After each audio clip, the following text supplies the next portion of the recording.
C'est quand même pour que vous éclairez sur où nous en sommes la parole à Nathalie, et puis ensuite dans ce format, vous le savez, nous avons travaillé ensemble à faire en sorte que nos entreprises soient prêtes. Vous savez qu'à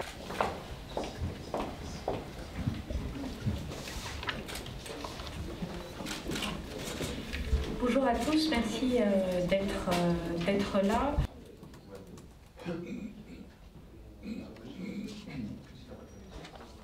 Nous sommes conscients qu'il s'agit d'une situation très particulière pour les entreprises et en particulier les plus petites, mais maintenant il faut sortir du déni. J'insiste sur ce point parce que comme il y a une négociation et le sentiment qu'à 23h59, le 29 mars, on va trouver une solution, peut-être, mais peut-être pas. Et il faudra plus d'une minute pour se préparer à une sortie du Brexit. Donc je lance un appel aux entreprises, le décompte est lancé, le temps presse, elles doivent être prêtes. Une reconnaissance au niveau des diplômes sera conservée. Qu'est-ce qui a été prévu notamment pour nos médecins français?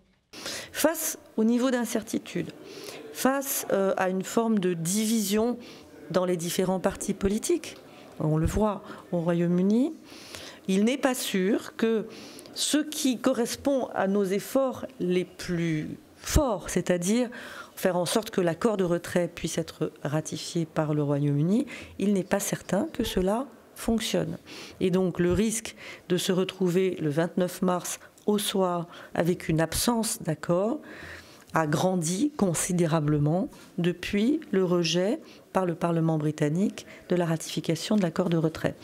C'est la raison pour laquelle, depuis longtemps, nous avons considéré qu'il était de notre responsabilité de pouvoir protéger les intérêts de nos concitoyens, des Britanniques qui vivent en France et qui sont les bienvenus, et des entreprises qui commercent, qui travaillent avec le Royaume-Uni. Merci beaucoup.